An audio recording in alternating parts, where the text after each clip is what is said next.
when paradise lies under their feet. If you want to understand the true value of parents in Islam, start with this simple reality.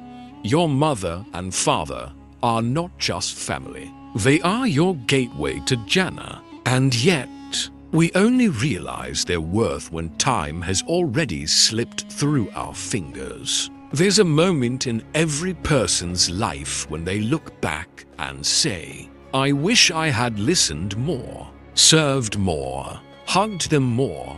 Islam teaches us to feel that before it's too late, because Allah doesn't just suggest kindness to parents. He commands it right after commanding worship.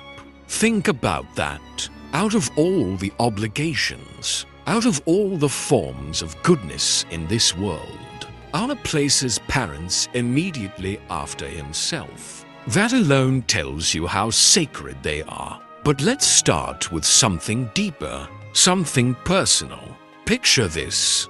You're in your home, scrolling through your phone, tired after a long day. Your mother calls out, "Beta, can you help me for a minute?" And you answer in a second.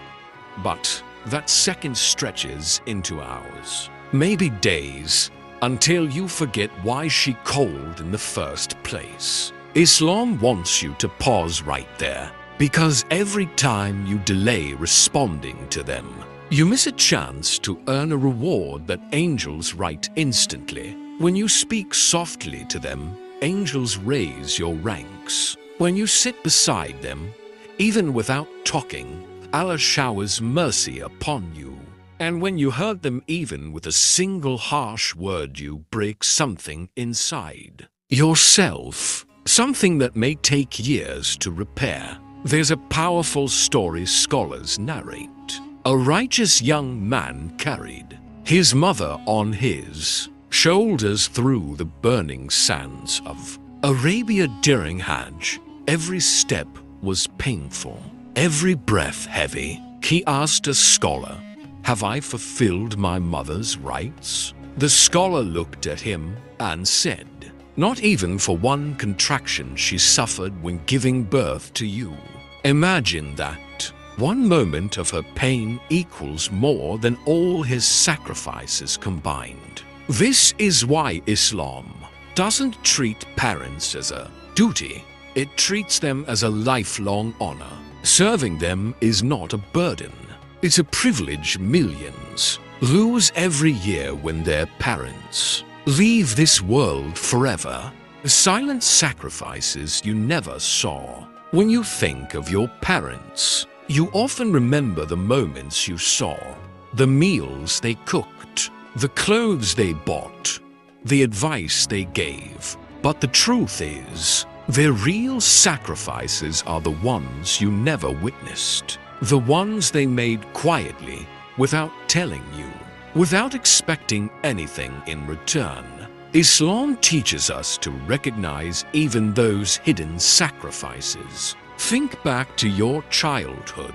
While you slept peacefully at night, your mother stayed awake just to check if you were warm enough. When you were sick, she cried silently, begging Allah to transfer your illness to her instead.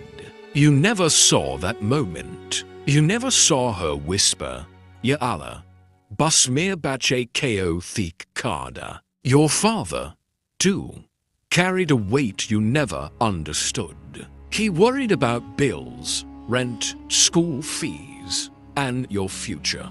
But he never let you see the fear in his eyes. He walked out every morning, even on days he was exhausted, even when he felt defeated inside, because giving up was never an option, not when his family depended on him. These are sacrifices that Islam honors with the highest respect. The Prophet Muhammad said that serving one's parents is better than jihad, better than standing in prayer all night, better than giving away mountains of gold, because parents don't just raise you. They pour their entire existence into making sure you stand strong. But the world moves fast. And sometimes we forget. A mother who once carried you in her arms now walks slowly behind you, hoping you'll wait for her. A father who once lifted you on his shoulders now hopes you'll offer him a hand when getting up. They never ask, but they always hope. And this is where obedience becomes more than a rule. It becomes a way of showing gratitude. When they speak, you listen, not because you fear them, but because you honor what they sacrificed. There's a saying among the righteous: parents don't grow old. Their sacrifices just become more silent. Islam wants you to notice those silent sacrifices before the silence becomes permanent. When obedience becomes worship. In Islam, obeying your parents isn't just good manners. It's an act of worship, a form of devotion that brings you closer to Allah with every word, every gesture, every step you take towards serving them.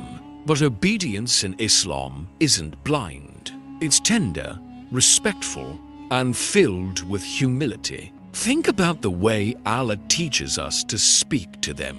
Not loud, not irritated, not dismissive, but with a voice softened by respect, like a gentle breeze in the quiet night. When Allah says, "Do not even say UFF to them," He's not just prohibiting a word, He's training your heart. Because if your tongue can stay gentle, your character will follow. Imagine this scene. Your father is old now. His hands shake when he tries to hold a cup. You're in a hurry, scrolling through your phone, rushing through your day. He calls your name, and you respond with a slightly annoyed yes. To you, it was nothing. To him, it felt like a crack in the bond he spent a lifetime building. Islam wants you to avoid that moment. The Prophet taught that when your parents call you, you should respond instantly. Even if you're praying a voluntary prayer, you may pause it to answer them.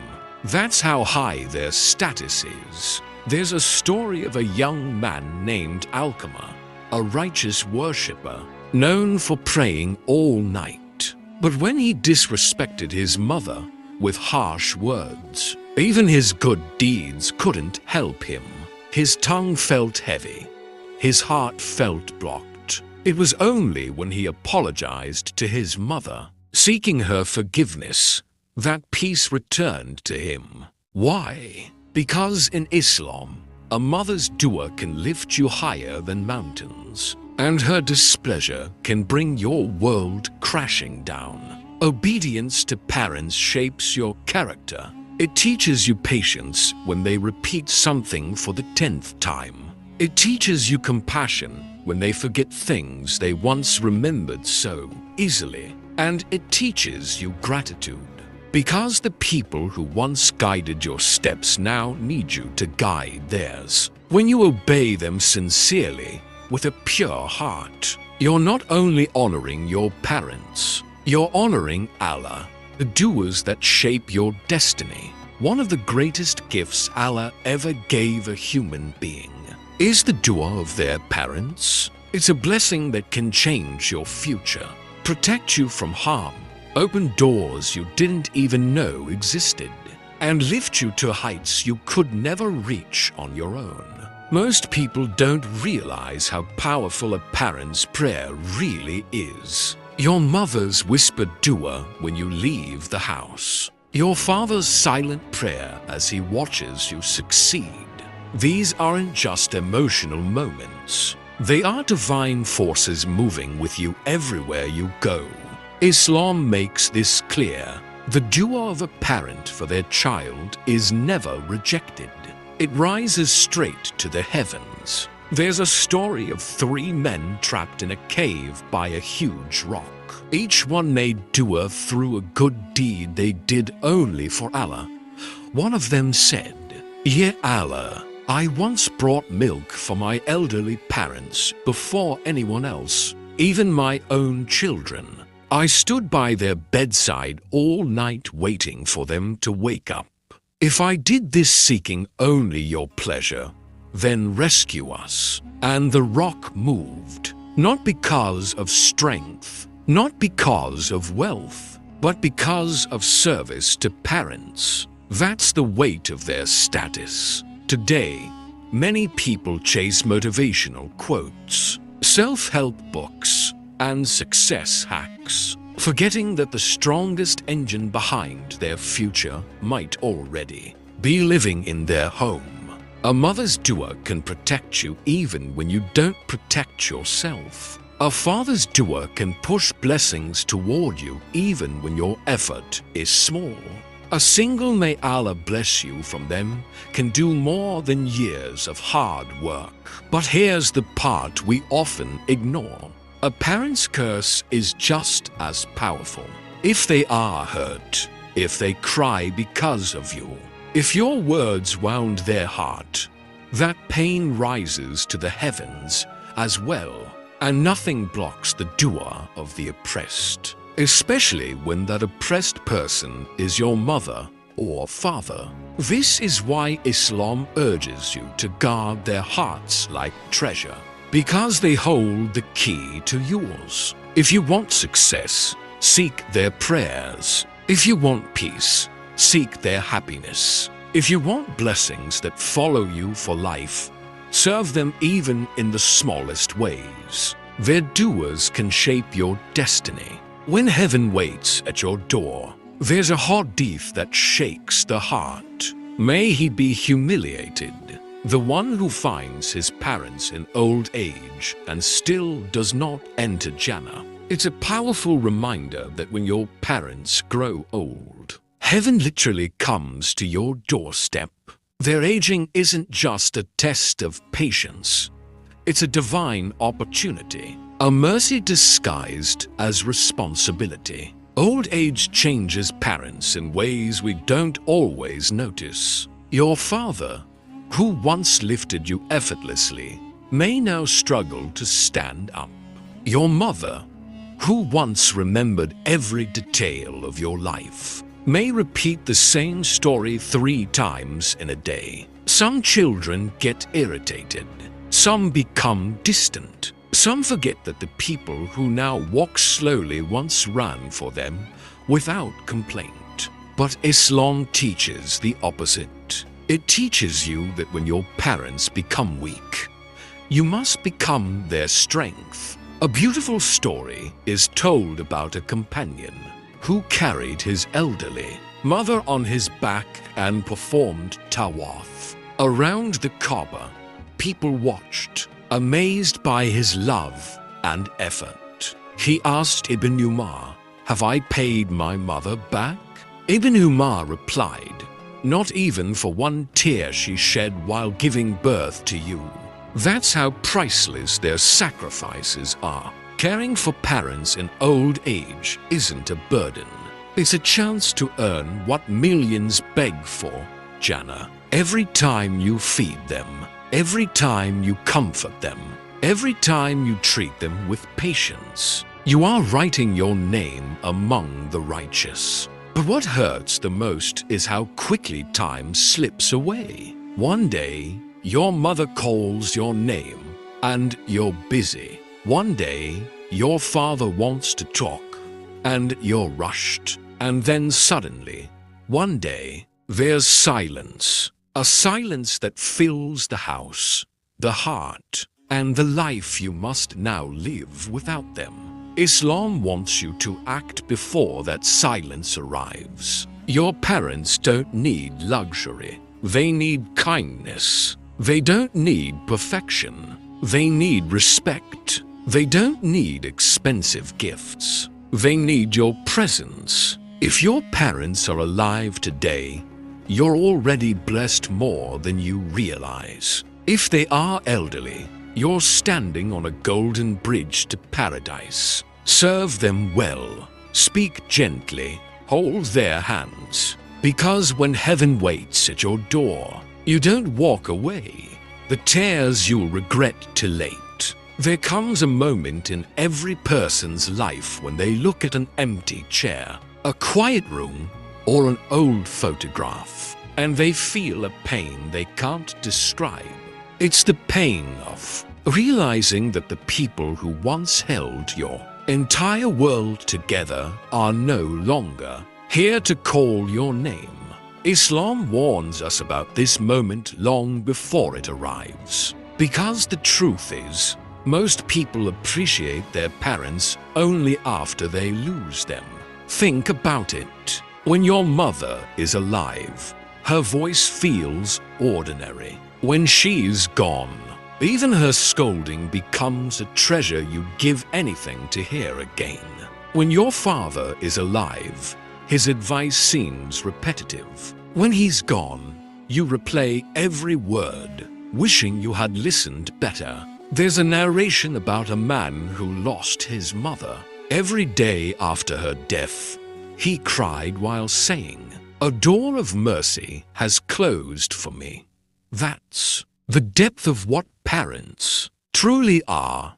Doors of mercy, doors of blessings, doors of protection that you don't even realize you're walking through every single day. Many scholars say, when your parents pass away, Allah replaces the dua they made for you with nothing, because no one on earth will ever pray for you as sincerely as they did. But Islam doesn't leave you helpless after they're gone. Even when your parents have passed away, your duty doesn't end. You can still honor them, still benefit them, still raise their ranks in the hereafter. How? By making dua for them, by giving charity on their behalf, by fulfilling the promises they made, by being kind to their friends, because your kindness becomes a tribute to them. A man once came to the Prophet and asked, "Is there anything left for me to do for my parents after their death?" The Prophet replied, "Yes, pray for them, fulfill their pledges, maintain their ties of kinship, and honor their friends. Even after their final breath, Islam keeps the bond alive. But here's the real message. Honor them now, before regret becomes your only memory. Call them even when you're tired. Visit them even when you're busy. Listen to them even when life feels overwhelming. Because one day, you'll wish for just one more moment, one more smile, one more hug, one more chance to say, 'I love you.'" The righteous children who became legends. Islam gives us examples of children whose righteousness toward their parents turned them into legends. People remembered not for their wealth or power, but for their devotion, humility, and love. Their stories exist so we never forget how greatness begins at home. One of these examples is Uwais al-Qarni, a man the Prophet praised without ever meeting him. Imagine that, a man so honored by Allah that even Umar ibn al-Khattab and Ali ibn Abi Talib were told to seek his dua. But what made Uwais so special? Not fame, not status. It was his service to his mother. He lived far from Medina, caring for his elderly mother day and night. His dedication was so strong that he didn't even travel to meet the Prophet while the Prophet was alive, because leaving his mother alone would have been disobedience, and Allah loved that sacrifice so deeply. He raised you a rank above thousands. Another powerful story is of Ibn Sirin, the great scholar. People used to ask him, "Where did you get this wisdom, this calmness, this clarity?" And he would answer, "From speaking to my mother with gentleness." He believed that every blessing in his life flowed from the way he honored her. There's also the story of Abu Huraira, who used to stand outside his mother's room every day and say, "Mother, May Allah have mercy on you, just as you raised me when I was small. And she would respond, my son, may Allah have mercy on you just as you were dutiful to me when I became old. Their relationship was a daily exchange of love and dua, a bond that made Abu Hurairah one of the greatest narrators of hadith in Islamic history. These stories aren't just historical memories, they're roadmaps. Islam is showing us, if you want success, start with kindness. If you want honor, start with humility. If you want barakah, start with your parents. Because every legendary Muslim, every righteous leader, every scholar whose name shines through history, they all started in the same place, by serving the two people who gave them life. Your greatness might not come from a degree or a job or a title, but from the way you say yes, Mom, or yes, Dad, with respect in your voice. Legends are made in the moments nobody sees, especially in the small acts of love toward parents. The gravity of a parent's pain.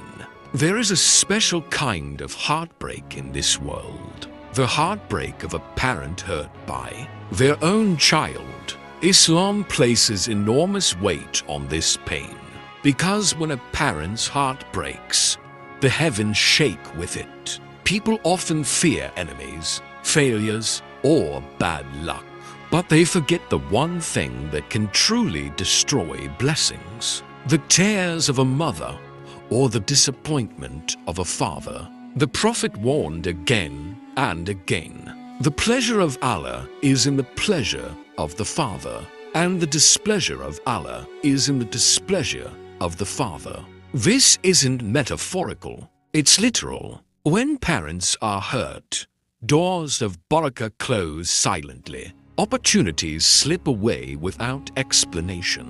Peace disappears from the heart, because a parent's pain is a form of oppression, and Allah responds to the oppressed swiftly. There's a frightening story from the early generations. A man was known for constant hardships. Nothing went right. His wealth, his health, his relationships. When scholars investigated, they found one cause. He had once spoken harshly to his mother, and she cried because of him. Just one moment, one harsh word, one tear, and its effects followed him for years. But it works the other way too.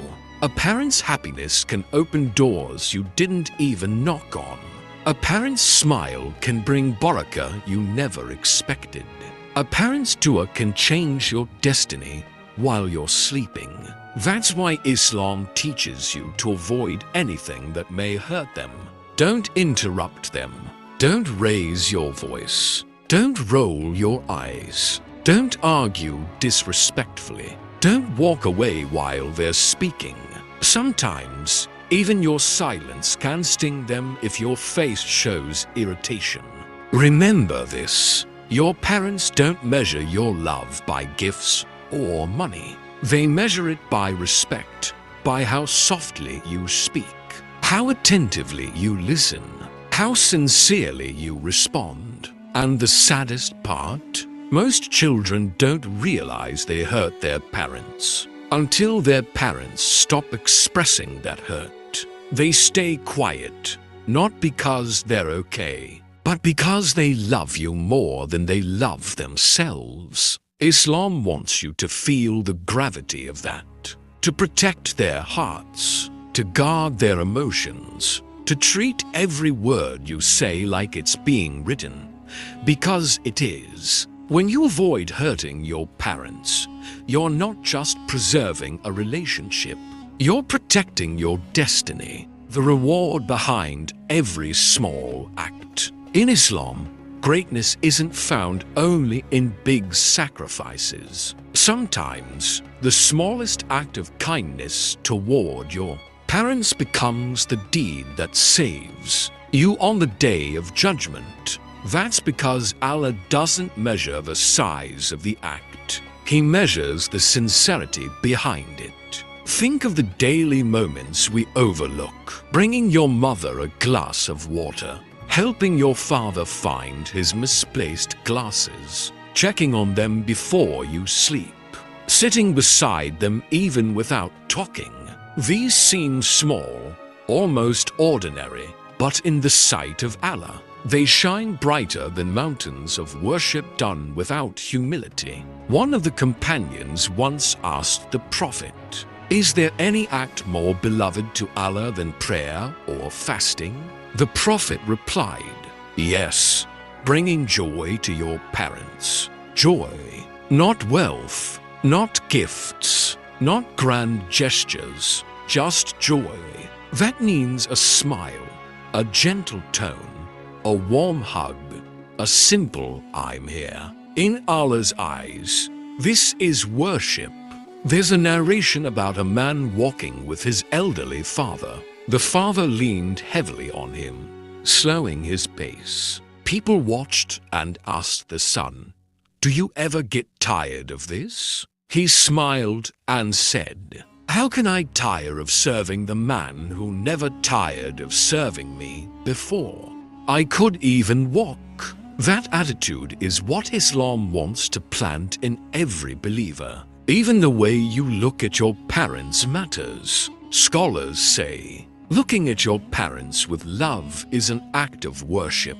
Imagine that. You just glance at them with affection, and angels record it as a good deed.